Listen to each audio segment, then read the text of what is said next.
Hey, top of the morning, fam. Welcome to The Sweat, presented by DraftKings. I am Emerson Latzia. She is Jessie Cofield. We have a lot on tap. Yes, teeny, tiny NBA slate, but plenty of games around the NHL. And we're going to cover a lot of NFL from a sports betting and fantasy perspective. But moments ago, we're going to start with an extremely positive DeMar Hamlin update. Let's go. Yeah, the Bills releasing a statement saying, per the physicians caring for DeMar Hamlin at the University of Cincinnati Medical Center, DeMar has shown remarkable improvement over the past 24 hours. So while still critically ill, he has demonstrated that he appears to be neurologically intact. His lungs continue to heal, and he is making steady progress. We are grateful for the love and support we have received. Yeah, it's obviously amazing news just to hear all of that. And he's not out of the woods yet, but to hear that he's neurologically intact, that he's responsive, obviously just really great. Yep, and one of his teammates earlier, Kyrie Elam, tweeting out, our boy is doing better. He's awake. He's showing more signs of improvement. So it appears that he is awake and out of his sedation. So hopefully he continues to improve. We love to hear that. Everyone around the sports world and really beyond has rallied around the Bills and DeMar Hamlin. So keep those positive updates coming. Absolutely. All right, let's bring in our NFL panel. DraftKings contributors Jeff Ulrich and Pierce Dietrich, they are here. Guys, let's talk Week 18. Which salaries do you like at the following positions? We start with QB. A lot going on here. Yeah, we are going to avoid the Bills, some Bills Bengals players here. Obviously, we don't know. Yeah, there's still some uncertainty. Although the positive news this morning, my guess would be Patriots-Bills game will move on as scheduled because there were some question marks there if Bills players would want to play. Yeah. And so, we won't speculate though. So. Yeah, so Bills-Bengals players and really teams associated with them, which is going to be Patriots players and Ravens players. So I think we're going to steer clear of that just for now to play it safe. Yeah. So, Jeff, what do we think? Quarterbacks? Yeah, not tough for me to steer clear of the Patriots and the Ravens there. Let's roll the dice, people. It's Week 18. My boy Sam Howell is going to be starting for the Washington Commanders here. Look, I don't know why it's taken this long, but Sam Howell is a guy who ran for 11 touchdowns in college in his final year, over 800 yards, and he's got a very, very live arm. You look at what Carson Wentz was doing with Terry McLaurin when he was starting. It was basically nothing. He was targeting him about 16%. I fully expect Sam Howell to be firing some missiles down the sidelines at Terry McLaurin in this game, which is basically meaningless for the Commanders. And I expect Howell to be getting outside of the pocket and just trying to do things. I think he could very much catch this Dallas Cowboys defense off guard. A Dallas Cowboys defense, which certainly regressed in terms of the secondary and just their effectiveness on the pass rush as well. I think that Howell is going to give the Cowboys a little bit of trouble here. It's a new look. It's a player with a live arm and legs that can get outside the pocket. I think he's very much in play for Week 18. You compare him with McLaurin, you get that one big play together. It's going to be a cheap stack. Give me Sam Howell here at 4,900 this week. Can I just add, did you see the report this morning? The reason he is getting the start, one of the reasons is Taylor Heineke went into Ron Rivera's office and said, hey, listen, I think Howell has earned the opportunity to start this game here. Can you get a better teammate than that? He pulled the Rudy scene. Goes in there and puts his jersey down. It's like if you had the exact opposite of Carson Wentz on your team, who is going behind and talking stuff about my guy Nick Foles on that great Eagles run, Emerson, as I can just reminisce back to that. But yeah, great teammate Taylor Heineke, and Howell obviously deserves a start here. Why wouldn't you see what you got in this guy right now? Pierce, are you convinced? I think that Heineke just wants to pound some of those Bush camo cans and take the day off, possibly. And the other thing is, your name's Heineke. Why are you drinking what you're drinking? Shouldn't you be drinking something that's slightly closer to your name? Anyway, safe plays, probably not going to be a play this week. I know we want to play it safe on this show, but you're not going to play it safe on Sunday. It's Week 18. Even if the coaches come out and tell us who's going to start and who isn't going to start, you really can't trust them. They might start, they might finish. You've got to look at offensive linemen. You've got to look at the defenses that they're going to face. That's why I like Desmond Ridder. Tampa has a top 10 DVOA. They have a very solid defense year in, year out. But that top 10 defense, how much of those players are actually going to suit up? How long are they going to be on the field? Tampa has absolutely nothing to play for. The best thing that they can do is just treat this as a bye week heading into a home game. It's almost like they qualified for the bye and are going to play at home in the first round. It's actually looking pretty good for them. So I can't imagine that they're going to really throw anything at Desmond Ridder. And even with their top 10 defense, they still allowed 23rd most fantasy points to receivers and 24th to tight ends. So you can pass on this team when they're at full strength. And even when they are at full strength, Tampa's just a 500 team. I know Desmond Ridder's not great, but Atlanta has been 5-3 at home. His QB rating was 85 in week 2. In his third start, it was 90. He is getting better. He is improving. And I mean, just got to be honest, we don't know what to expect from this slate from anyone. And when Howell is one of the key plays, then Ritter's going to be there as well. All right, Jeff. Pierce says, we don't know what to expect from anyone on this slate. So then what is the move at running back? How do you approach this position this week? See, you do need to tackle on and hug closely some of these situations that we do know about. And one thing I feel very confident about this week, the Los Angeles Rams are going to give the Seattle Seahawks all they can handle because Sean McVay, that's just the kind of coach he is. Prior to this season, he was 5-0 in the last 5 meetings with Pete Carroll. And Cam Akers, I don't care if he's the highest owned running back on this slate, 6,200. Yeah, I mean, he is a must play. Did you really think you'd be saying that about Cam Akers at any point, back in week 2? But he is an absolute must play to me. He's going up against the bottom tier rush defense in Seattle. Seattle just lost their top leading tackler, the guy who calls plays for them on defense, and Jordan Brooks last week to a torn ACL. Now they're going up against a rejuvenated Cam Akers, and they were already terrible against the run. This is a really bad spot for Seattle this week, in my opinion. I think Akers is going to run all over this team, and he's way too cheap. Again, I don't care about ownership here. You've got to find these spots in week 18, and you've just got to play these guys. Akers is in a spot to end this season on a big note. He's obviously been discounted. People wrote him off. He knows that. He wants to rejuvenate his career. What better way than put up 200 yards against Pierce's Seattle Seahawks this week? It's a dude who was demanding a trade just 6-7 weeks ago, and has definitely rejuvenated his career, helping him hopefully land in a nice spot next season. Pierce, which running back is in a great spot, dude? I think Jeff's pick illustrates how weird week 18 is, in that Cam Akers might be chalky. He might be popular. And as you mentioned, 6 weeks ago, he wasn't even with the team. He was demanding to be traded. No one believed in him anymore after his injuries from a season or 2 ago. So I'll go with another guy that no one really has believed in, that people have discounted, who's kind of been rejuvenated as well, Latavius Murray. Is he the greatest running back ever? No. But on this slate, with really no one that we can trust, we don't know what to expect from some of the high-end teams and the high-end offenses and how long they're going to be on the field. Denver's been basically in the same situation for a while, so they're just going to run Murray out there, give him carries, and he's looked good. He's averaging 4.5 yards per carry in an offense that's not very good, and an offense that can get one-dimensional. He's not getting any help from his quarterbacks, and yet he's still getting chunk yards, having big plays. I know he's had some tough matchups recently, didn't really have big games, but over the course of the season, 4.5 yards per carry, that's a pretty strong showing. And he's going to face the Chargers, one of the worst rush defenses out there. If you want to go somewhere else, Najee Harris is probably going to be popular because they're just simply going to give him volume. Tyler Allgeier's also going to get a bunch of volume. And that's going to mean a lot in a week where we just don't know about the certainty of anyone. So if you can find a running back that's going to be on the field the entire game, then go with that guy. All right, Pierce, let's talk wide receivers. Who are you going to target in this one? I'll go Justin Jefferson. This might be a little out there. It's expensive. I know people have their doubts about what the Vikings are going to do this week, but Kevin O'Connell came out and said, hey, we got to get momentum going. Last week was bad. All of our starters are playing. How long will the starters play? Well, is that just coach speak? But if I was running the Vikings, and I know that they don't necessarily have too much to play for, I think they can lock up a second seed. You definitely want to get things back going, especially after that terrible week from Justin Jefferson. Jair Alexander and the Green Bay secondary pretty much shut him down. The worst thing you can do is limp into the playoffs with Justin Jefferson not having any confidence. And it's not going to take much to, recharge and reinvigorate this guy. You look at the 3 weeks heading into last week's absolute dud.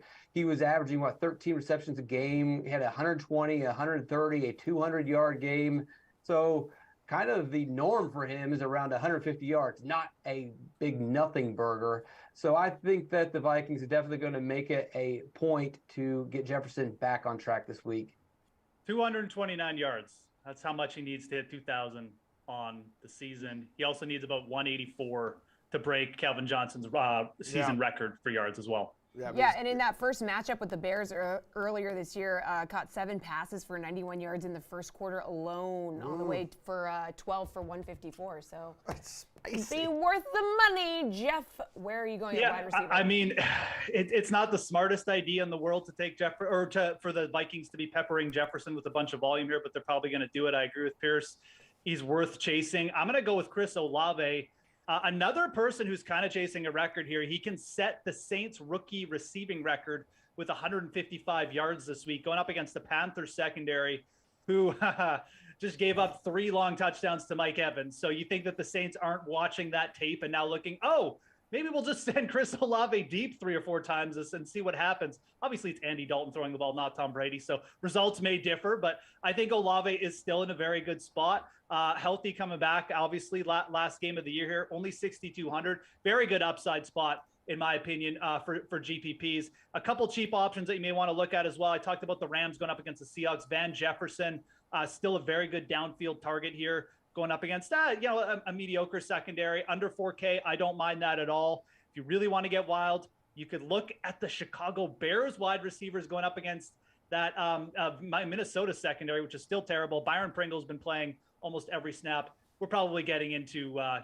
dart throw territory here. You don't really need to do that, but if you're looking for min price punt plays, those Bears receivers could see a few more targets with no Justin Fields running around. Jeff, which tight end right now do you really like? Albert Okwuegbunam. Oh man, I was practicing it while Pierce was talking too, and now I've forgotten. Albert O. Look, this guy's disappeared all season. The coaching staff came out and said, "Hey, I wonder why this guy hasn't been playing. He looks great when he's out there on the field." Well, thanks, new head coach of the Denver Broncos. Albert O saw 6 targets in his last game, caught a touchdown, 45 yards. He is a great athlete, especially after the catch. He couldn't block, so the old coaches just didn't think that he was good enough to play football, apparently. But, last game of the season here, going up against the Chargers, who really don't have that much to play for, I expect him to, again, be on the field even more after he looked good. And the new coaching staff probably wants to do some evaluation here. 2,900, absolutely. You should be going for Albert O. Okwuegbunam this week. Yeah, Albert O, dude. Love that one. Pierce, somehow you're tight end cheaper than Albert O at $2,900? He is, but first let's give some credit to Jeff. He could have came out and just said Albert O, and no one would have had a problem with that. But he went for it. Nice, he gave it everything he had, and yeah, it didn't work out. New year, new Jeff, right? New year, new Jeff. I would just go the Albert O route, personally.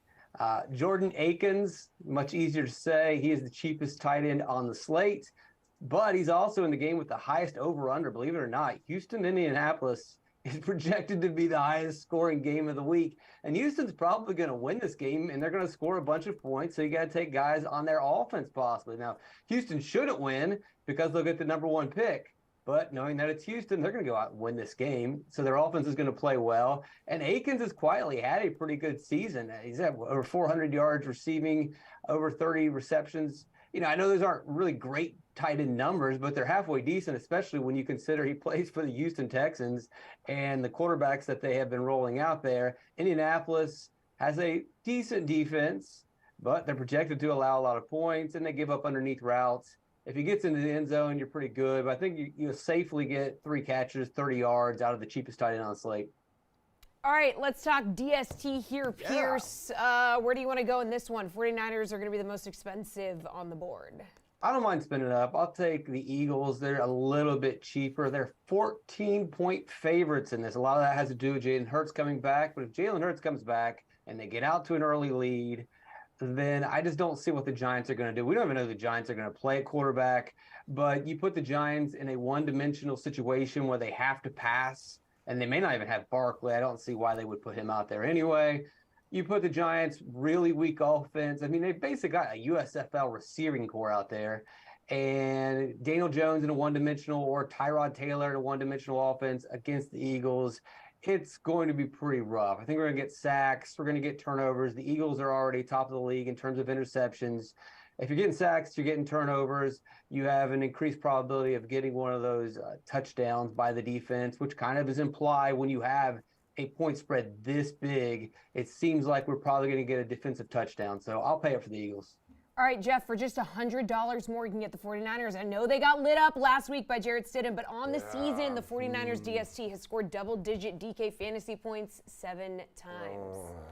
Yeah, you could absolutely get just a destructive performance from one of these DSTs this week. 49ers definitely in play. And there's a lot of ways to leave salary on the table to leave yourself some of these upside plays as well. So I don't mind that play. Normally, we're always looking to pay down at DST and just play that variance. But this is a week where if you're ever going to pay up for it, this is probably it. I'm going to give you a couple other options, though, that are cheaper. Pierce mentioned the Texans, and I like that call as well. Like, I will not be shocked if Houston wins that game. 2,700, Sam Ehlinger. What have we seen from the Colts offense the last 2 weeks? I'll tell you what we've seen. We've seen nothing because they can't move the ball. They can't complete forward passes at a rate than more than like 1 out of every 4 attempts here. So this is a really, really just ugly offense that the Texans are going to be going up against. You're going to have a guy in Ehlinger who's just not really very good at sitting in the pocket. He'll move around a bit with his legs, but Houston is probably the better team here right now. So 2,700 there in play. And the chalky play on the slate, but it's a good chalk, is the Minnesota Vikings against Nathan Peterman, 2,900. We just talked about how they're probably going to be playing their starters for at least the first half, maybe even into the third quarter. That's one I would just play as well. So I think it's one of those weeks with DST where you don't necessarily have to get too fancy. If you got the money, pay up for a team like the 49ers. If not, you could take a chance on a team like the Texans, but just paying down for the Vikings is fine too. Guys, great work. Good seeing you on this Thirsty Thursday. Enjoy the rest of your Thirsty Thursday. Coming up, only 4 games on the NBA slate. So what we're going to do is we're going to attack each and every one of them from a DFS and sports betting angle. We're shifting into zone coverage next. Jason Tatum and the Celtics, can they rebound from back-to-back ugly losses on the road against the Mavs, who are on a 7-game win streak? Right after this quick break.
Another small NBA slate this evening, only 4 games on the schedule. So let's explore it from 2 angles. We got DraftKings contributor Nick Fryer and RotoWire's Nick Whalen here with us. Just a couple of Nicks. Nick W. going to weigh in with a sportsbook take. Nick F. He is going to give the DFS knowledge for each of these games. So we're just going to roll through them. Some of my favorite shows that we do is when we bring that big Nick energy to the table, and that's what we're doing today. So let's start in O-Town where the Grizzlies visit the Magic here. Both teams, Waylon, were at it last night. How can you use that to your advantage from a sportsbook side? Yeah, it's been kind of nice to get my mind off of Jags Titans for a little bit and kind of break down this 4-game NBA slate tonight. Like you said, it's a back-to-back situation for both teams. We had 12 games last night, so that's going to be a common theme. However, if you look at that Memphis-Charlotte game, the Grizzlies were able to basically rest their starters for the entire second half. No starter, I think, played more than 27 minutes. Some guys were in the low 20s. So still a back-to-back, but slight advantage to Memphis in that regard. Orlando did not have that same luxury. If you look into some of the ATS numbers, Memphis 3-1 against the spread on the second half of back-to-backs this season. Orlando, though, actually 4-2 in those situations, so not an obvious edge there. Magic, pretty good as a home dog this season, 12-5 ATS in those situations, and Memphis just 6-8-1 ATS as a road favorite. So, this number sitting at 7, I'm probably leaning Memphis. I don't feel great about it.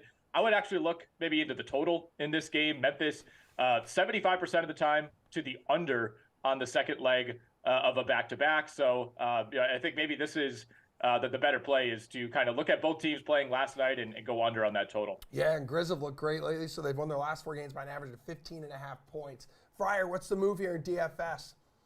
Actually, the fact that Nick was hitting on the total right there is actually where I was going to jump on early on. But I want to talk about Steven Adams at 5.7K in this matchup. When you look at how the Magic have done on the second leg of a back-to-back in reference to the total, the over is 4 and 2 in those spots. And yes, I understand what Nick's saying about the Grizzlies and everything, but with this game being in Orlando, I would think that we're going to see a little bit more offense here. And I would think their defensive deficiencies are going to shine a little bit more too, because obviously they've been somewhat of a mess between some of the injuries and rather some of the suspensions that they've had. And then I believe one of their big men had an illness as well that they're dealing with too, which is part of why I like Steven Adams in this spot. And also he's been a monster of lately, over 6 times value in his last 4 games. And if Jaren Jackson Jr. doesn't play too, look, he's been playing, but this is the second leg of a back-to-back. They just had another back-to-back a couple days ago too. I could easily see them wanting to give him a little bit of rest. I like Adams even more in that spot as well. And if Jaren Jackson Jr. doesn't play, look at Santi Aldama too at 3.4K. And if Brandon Clark doesn't play too, because I believe he's questionable at the moment with a hip issue. All right, well, the Celtics just got blown out by an undermanned OKC squad on Tuesday night. So now they're in Dallas to battle Luka and the Mavs. Now, are you leaning on a bounce back from the Celtics when you're looking to bet this, Waylon, or no? I keep kind of waiting for Boston to reassert itself as the number 1 team in the East. And yeah, I mean, it's been back-to-back ugly losses now for the Celtics. I mean, no SGA for OKC the other night. They put up 150 on the Celtics defense. I know Rob Williams didn't play in that game, but I don't think that's an excuse by any means. He will be back tonight, so that should help defensively. He's not on the injury report.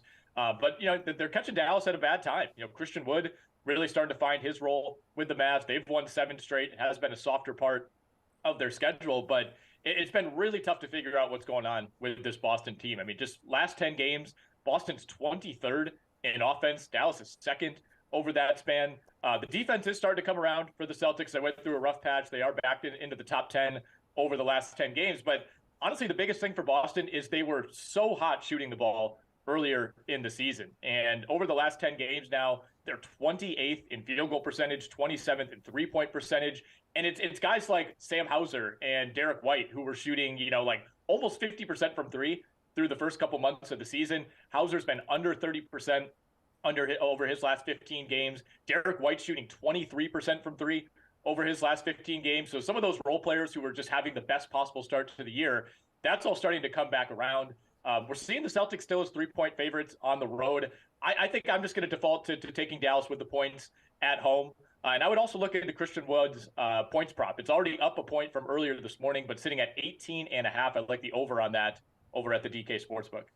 All right, who has your attention on the fantasy side, Fryer? What do you think? Yeah, I mean, Nick makes good points, too, when you're talking about the Mavericks, because at home, obviously, they've been one of the better teams at home this season. So I'm actually going to go with a Maverick in this spot. I'm going to go with Spencer Dinwiddie. And look, I understand with Luka, you want to consider rostering him at any given night, but you have a couple of big-time stars going in this one, and there's another guy who I'd rather save a little bit more for, roster a few mid-range guys that I think can go and have ceiling games, and Dinwiddie is one of them. When you look at what he did last season against the Celtics, he had good games, 18-plus points in 3 of those 4 games that he saw them. And the big thing for me, too, just in general, he does well against the Celtics. I've noticed it over the years. He seems to rise to the occasion every single time, of course, last year being evidence of that. And I know he does a little bit better and from a fantasy standpoint on the road than at home, but either way, he's generally providing 5 times value for this price tag. And we've seen him go off in big games for Luka too. So if you want to go on roster Luka, you could still get Spencer Dinwiddie as one of your mid-range guys. We saw it recently. I believe it was in that Knicks game where Luka went off for 110 DK fantasy points, right? Dinwiddie had a strong showing as well, of course, not nearly on the same level. And also just from, looking outside the numbers too, from a defensive standpoint, I would think the Celtics are going to go and put all their emphasis on Luka on the defensive end and try and make the Mavericks, the rest of their players, beat the Celtics, because if they do that successfully, I don't see how the Mavericks would win this game. All right, let's go Jazz and Rockets in Houston, Waylon. We're talking a couple teams here that have both lost 5 straight games. So what's the move on the DK Sportsbook? Yeah, things are kind of finally turning around for the Jazz. Got off of that hot start, and now I think they've kind of returned to being more the team that we thought they would be. And Houston, man. I mean, they've just been terrible all year. This is a team that just kind of feels like it's kind of close to an implosion. Not that expectations were all that high, but it's just a tough team to watch. So I'm inclined to go with the Jazz here. I mean, 6.5. It's a higher number than I would like, but I just have a hard time rolling with the Houston Rockets. They are 1-4 ATS this season with a rest disadvantage. Utah is not coming in on the second half of a back-to-back, whereas Houston is. But I actually like the under in this game as well. I look at that total sitting at 230.5. I like the under there. I would also look into the Rockets team total in this game. I mean, they've just been putrid on offense. They have no consistency whatsoever. And on top of that, you still think of the Rockets as this, running gun type of team. I mean, they're bottom 10 in pace over the last month. They went just 1-4 to the over on the second leg of back-to-backs this season. So under 230.5, under Rockets team total. Those are my favorite plays from this game. All right, Fryer, on the DFS side of this, it's hard to ignore what Markkanen has really done lately. He was part of that Mitchell trade. He has more than 50 DK fantasy points in, 4 of his last 7 games here. Guy looks like an all-star right now.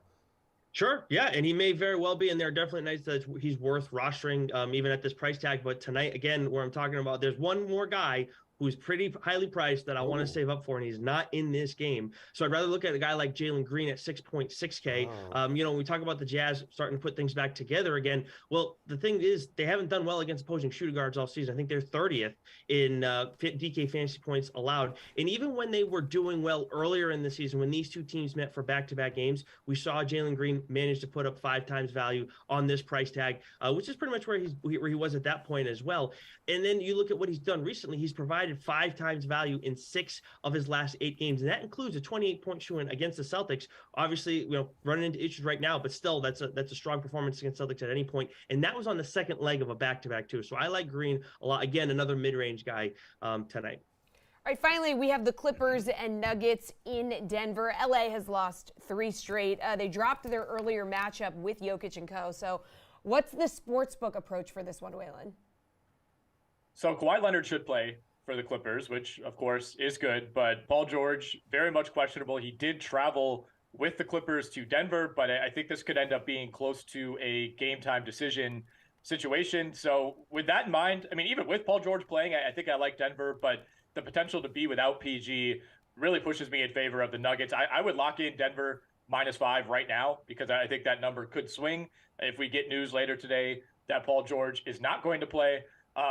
Denver's defense, started to pick it up of late. They were near the bottom of the league through the first couple months of the season. Now, in the upper half, which is a significant improvement. And on the other side, I mean, the Clippers, when they have all their guys, they continue to show flashes. They've ripped off a few big wins, but overall, I mean, this is still a bottom 10 offense in terms of offensive rating over the last 10 games. And you just can't necessarily trust who's going to be available night to night. So if they end up being without Paul George here, I think this is a great spot for Denver. All right, Fryer, is Jokic the high-priced player you've been saving up for in your lineup? You saw right through me, Jesse. Emerson would have never figured that one out, but you saw right through me. Come on. All right. Well, anyways, so yeah, of course, Jokic tonight going up against the Clippers. Obviously, they're thin when it comes to big men. They're not really intimidated by Zubac.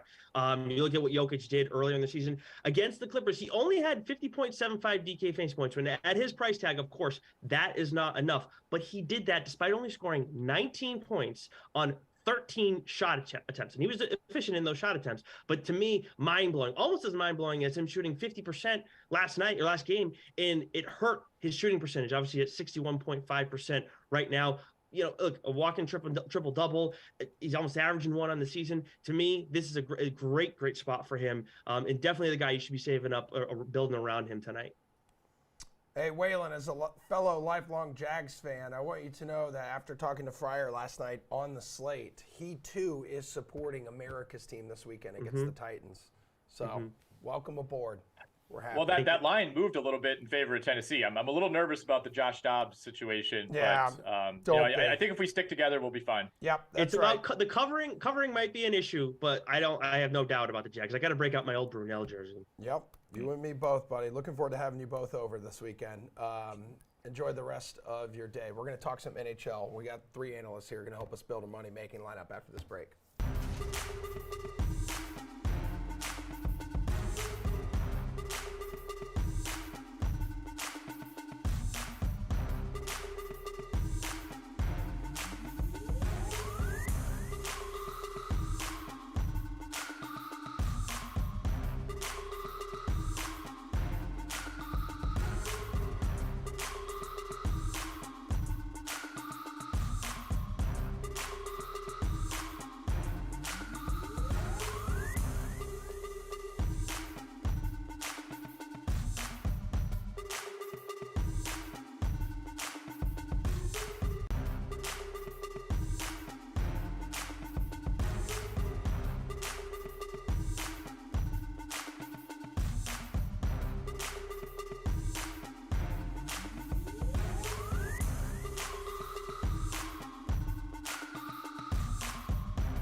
All right, what you're looking at right now, top 5 scores in the NHL.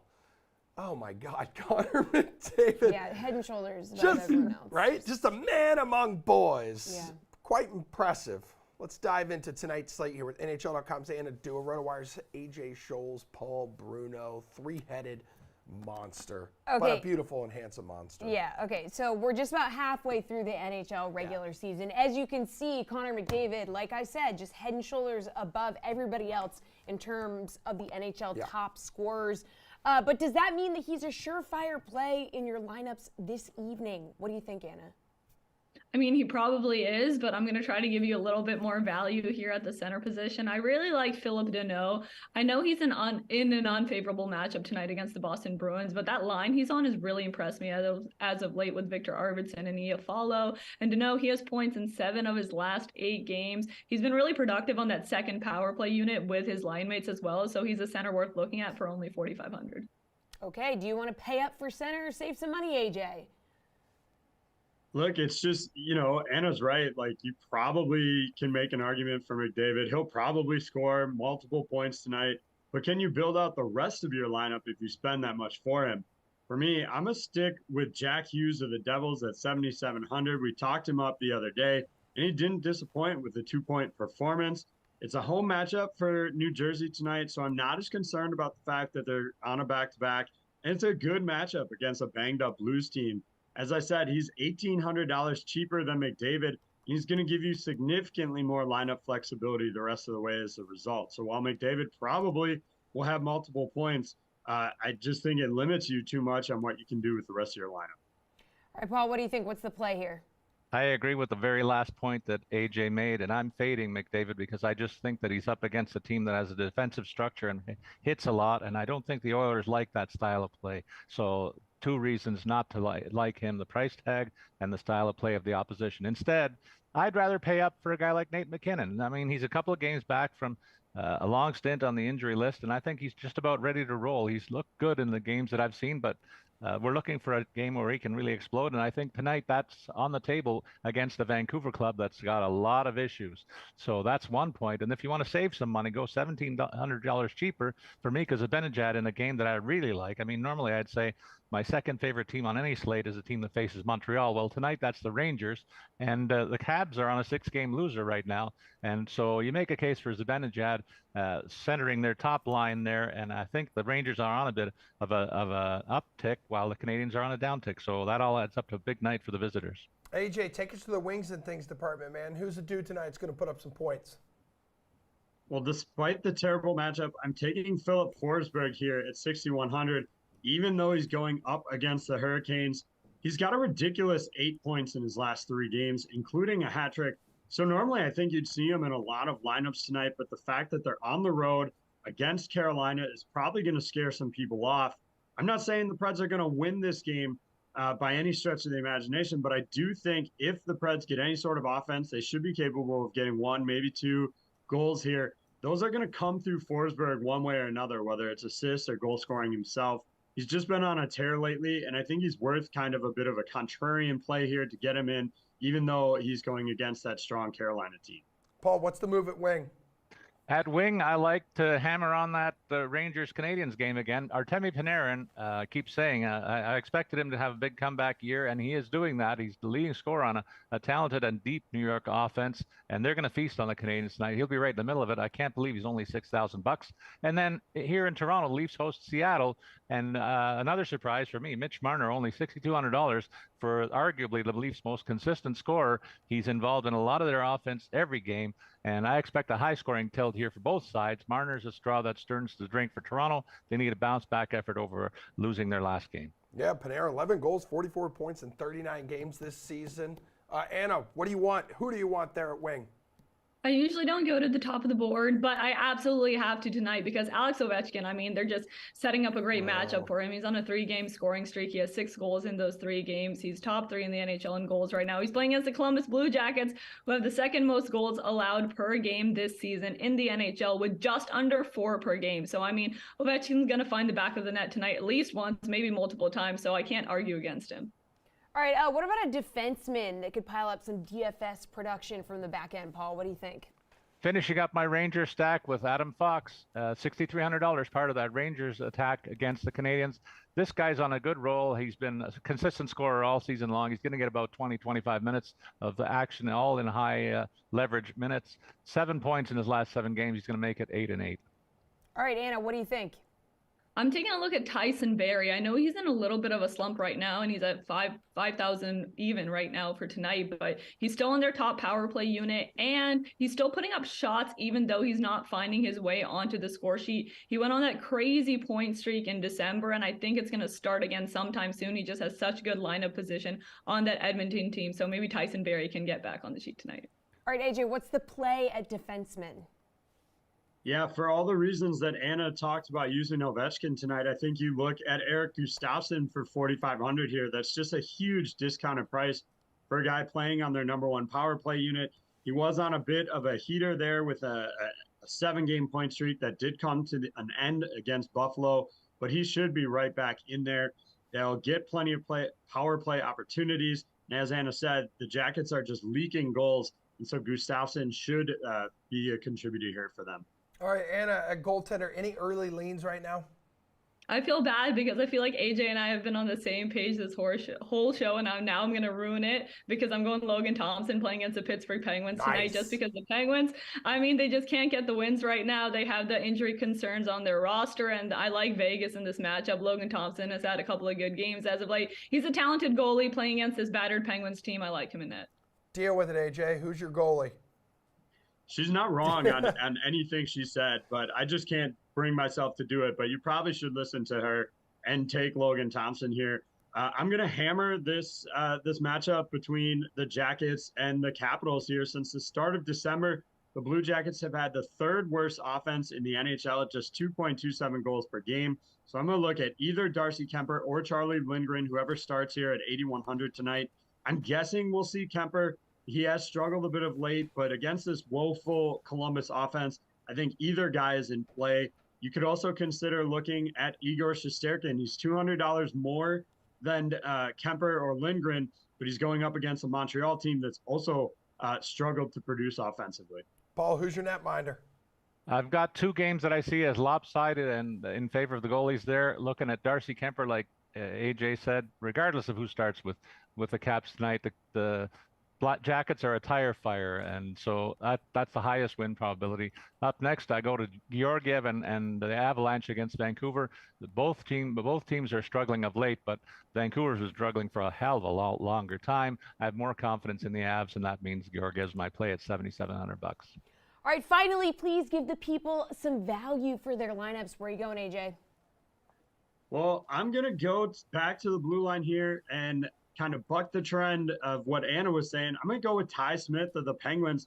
He's just 2,700, but he's expected to continue playing on Pittsburgh's number 1 power play unit with all of their stars, with Chris Letang away from the team right now. Look, he logged 11 minutes of power play time the other night. Unfortunately, the Penguins didn't do much about it. Anna's right. They have been struggling lately. But for a guy at 2,700 to be on the ice with Crosby, Malkin, Gensel, it's just too good of an opportunity to pass up. That power play will get going here at some point, and Ty Smith could be a part of that. All right, Paul, what's your take here?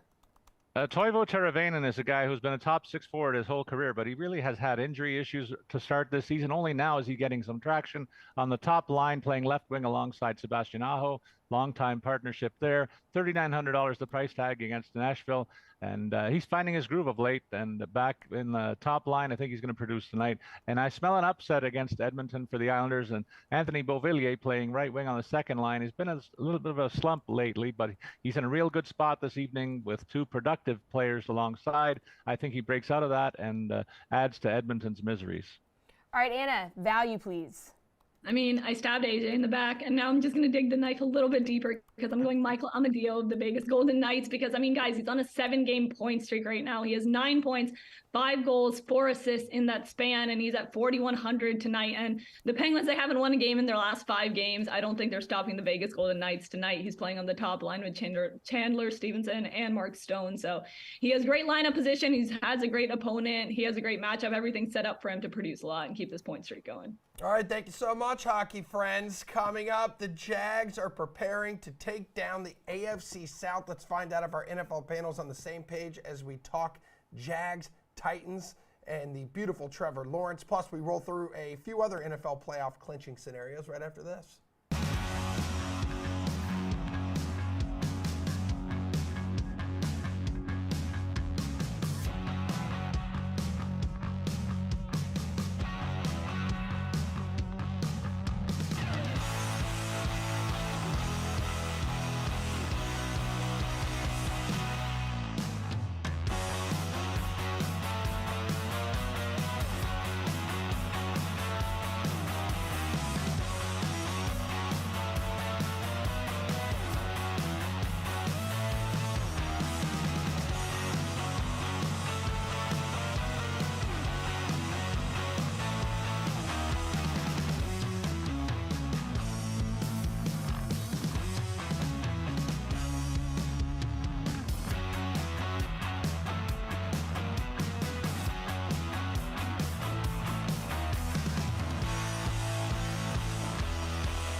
All right, before we talk football, hey, Jules. Hey. Great to have Julian Edlow appeared during a commercial break. Here he is. Yeah. And bam! He's actually been under the desk the entire show, just waiting. We do have Jules here. Steve Buchanan is here as well.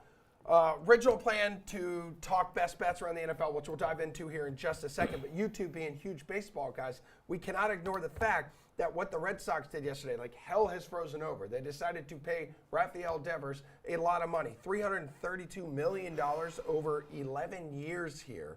Like his $30.18 million annual salary, richest for a third baseman in MLB history here, Jules. What does this mean for the Red Sox right now and also for its future? Yeah, maybe Steve can tell us some of the WOBA and XFIP and exit speed or whatever. What this means for the Red Sox is that they are not going to be pathetic losers for the next 10 years. Yeah. They're not going to be the Tampa Bay Rays. They're not going to be the Pittsburgh Pirates. They're going to spend a little bit of money. Would it be nicer to have Devers with a Mookie Betts or a Xander Bogaerts? Yeah. Absolutely. But I think Devers leaving or getting traded really would have taken a lot of Red Sox fans, maybe a casual Red Sox fan like myself, and just put us to the side. No interest. Now it keeps that interest there, and it shows that the Red Sox will at least spend some money on the right player. This is not a guy that you could afford to lose, and we'll see if they can potentially spend other money around him. They invested in some pretty weird aging pieces, unknown pieces in the offseason. This is the first one that I think is really going to resonate with your casual baseball fan, and now they need to build off of it. They couldn't afford, had they not done this, they would have become completely irrelevant. Yep. Bukes, how much was this being the Red Sox learning their lesson from the way they handled the Betts situation? Because Devers, like Betts, was just 1 year away from free agency. And not only that, like, is it fair to say that we maybe have not even seen Devers in his prime yet? He just turned 26 in October, so you're locking him up through his prime years and then getting into the late 30s, which whatever, that's something they can deal with later. What they needed to deal with right now is an absolute PR nightmare that would have happened if Devers had left this team. Yeah. You know, the whole perception was when Mookie Betts was gone, they were going to use the money that they weren't going to sign him with to keep Bogaerts and Devers. Well, Bogaerts is now a San Diego Padre for the rest of his career, so that leaves Devers. This is one of those moves. Now, I don't want to go back and compare it to Babe Ruth, but it's one of those moves that if Devers was gone too, this would haunt the Red Sox for years and years to come, because the fans and the whole thing surrounding this would be talked about for so long. So this was a move that they needed to make, whether they wanted to go this high or not, but that's just how this free agency has gone. It was the right move to make, because truly, this would have been a PR nightmare for years to come for the Boston Red Sox. All right, let's move to NFL, which is actually why we brought you guys here. This is the reason you've been under the I don't desk know if you knew that. entire Yeah. time. So after There's a long time under there. 17 weeks of football, it's a long time to stay under the desk. The NFL season comes down to this. Take a look at your screen right here. These teams are officially still fighting for playoff spots. As for how each of them can clinch a trip to the postseason, it's hashtag complicated. It's hashtag complicated. It is. Most of these teams need a win. They need somebody to tie. They need somebody to lose. They need basically miracles to happen all over the place. So we're going to grab some bets from Julian and from Steve as we roll through a lot of these games here. Jules, I'd like to start with America's team, especially now that you are on the Duval bandwagon here. We're talking the Jacksonville Jaguars, obviously hosting the Titans in prime time. So winner takes all. Winner takes the AFC South crown. Jags are almost a touchdown favorite. I think last time I checked right behind you. Yeah, so 6-point favorite right now. They're rolling. Titans are reeling at 6 straight losses. What's the bet here? I think it's the Jags. You lay the 6. I had them under 6.5 wins, as you know. I came to the realization that was going to lose and hopped on the Jags to win the division, hopped on the Titans to miss the playoffs. So now I need that so that I don't lose all my bets. So go Jags. I think you lay the 6 here, and I think you can use them as a teaser or money line parlay piece with some of these other playoff type of atmospheres that we're going to have in Week 18 if you want to just go for the win. But, Tennessee just isn't good. This team was 7-3. And the Jags were 3-7. Yes, and the Titans are 1-8 in their last 9 games. They don't have a quarterback. They're going away from their rookie to a guy in Josh Dobbs who's completely unproven from Tennessee. Their defense isn't very good. They're on the road in the division.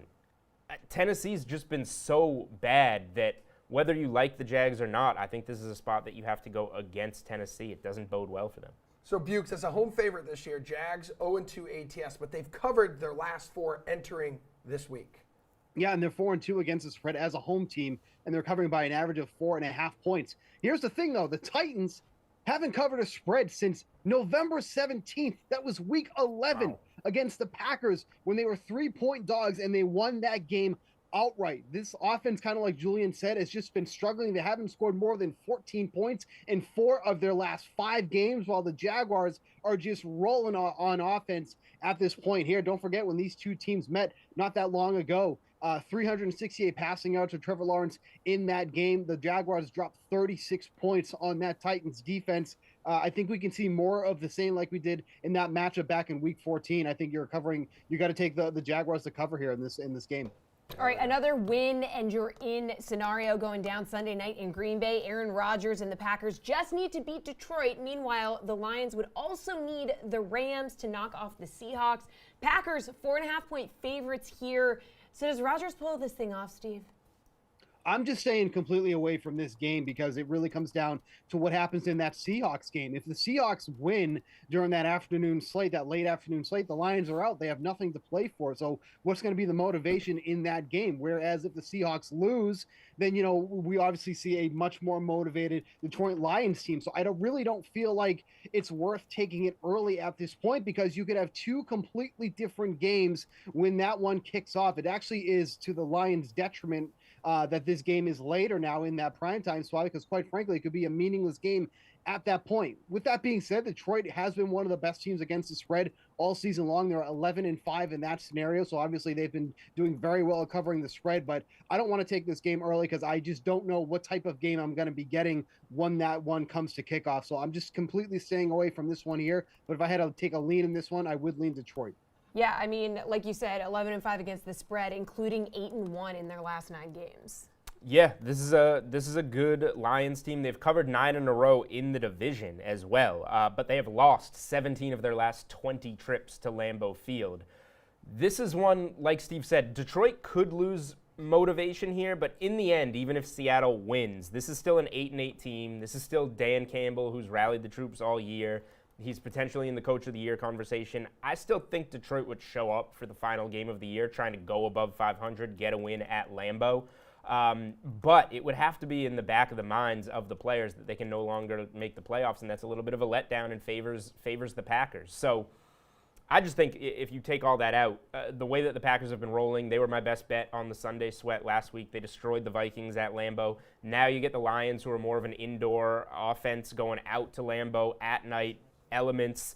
I would go Green Bay here to keep rolling and cover the spread and make the playoffs. But as Steve said, I know we're going to leak into this other game here a little bit, but it does have a lot to do with the Seattle and LA Rams game. Rams obviously playing for nothing. Seattle at home in a playoff game for the time being. If they win, that's how they keep their chances alive. So if you want to look at a correlated parlay, it's even money on DraftKings Sportsbook to take the Seahawks money line so they win that game. And then if the Seahawks win that game, that takes away some of that Lions motivation. That makes Green Bay more likely to win. So you parlay those two teams on the money line, you're getting even money, and they kind of work together. I mean, let's get to that second game right now. So Seahawks, it was 6.5-point favorites over the Rams earlier this morning, now down to 6 on the DK Sportsbook. Again, Seattle needs a win here, plus Detroit beating the Packers to crack the postseason. So, Jules, based off of what you just said, it sounds like you like Geno Smith and company to win this game. Yeah, it's hard not to, the way that the Rams are playing right now, and now it's the final week of the season. They have nothing to play for, and they're going on the road to Seattle, which at the time of kickoff, that's going to be a playoff game for them. The only way to stay alive is to win. I don't know if I'm laying the 6, but like I said, you can use them in a correlated parlay with Green Bay money line. That could be your piece if you like Jacksonville but don't want to lay the points on Saturday night. You go with Jacksonville and Seattle. I think there's different ways to use them without laying the points. All right, Bukes.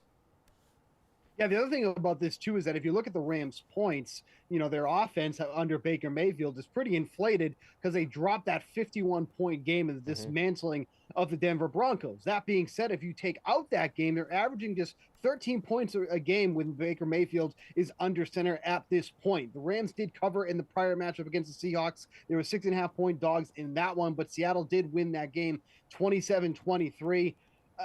Honestly, this is just a tale of two teams who have just completely fallen off. It feels like since we entered about week 12 at this point, when all the injuries really started to pile up for the Rams here. I don't really feel great about either side, but with this being down to 6, you can use the Seahawks in a teaser leg here, getting them just down to win if you want to pair them with someone else. Again, I think this is just another game that I'm not really crazy about. So I would side with the Seahawks if I had to take a choice here, but I can't say I love either side in this one. All right, Steve, Kenny Pickett and the Steelers are surprisingly still in the playoff picture. They need a win over Cleveland and some help to get in. It is a rivalry game with the Browns. So Cleveland could be looking to play spoiler, but can the Steelers come out on top in this one? Yeah, I like the Steelers here. I don't know why I ended up being like a Steelers stan in the second half of the season, but they've just been in a lot of good spots here. You're getting this at -2.5 now in favor of the Steelers. I mean, this Browns offense has just been so putrid since Deshaun Watson took over. They're averaging just 12.6 points per game on offense when Watson is there. I mean, let's not forget when he made that first game back against Houston, it was all defense in that one there. That was not anything to do with Deshaun Watson scoring in those games. The big thing for me here, Deshaun Watson has been under a lot of pressure since he's taken over as quarterback. Now you're going up against a very strong pass rushing team. When Watson is under pressure, he's completing just 34% of his pass attempts and 4.8 yards per attempt. Those are absolutely horrific numbers here. Now the Steelers do need a lot of help if they're going to somehow make the playoffs here. They need to win this game, and they need both the Patriots and Dolphins to lose. So a lot of things need to happen for the Steelers here. But that being said, all three of those games are playing at the same time. So unless something gets crazy here and it's out of reach by the second half, the Steelers are going to be playing to win in this game, especially those other games going on at the same time. So yeah, I have no issue backing the Steelers here at -2.5. Yeah, what do you think, Julian? I'm on the same page as Steve. Like you said, the key thing is that all these games are kicking off at the same time. So the Steelers are going to control what they can control, and that's winning this game to give themselves a chance at the playoffs. And a lot like some of these other games, let's say even if one of those games, let's say Miami's blowing out the Jets and they know that, they're scoreboard watching and they realize they can't make the playoffs. Tomlin still has that streak of going over 500 in his career. This team's sitting at 8-8. It's a home game in the division that they'd want to win.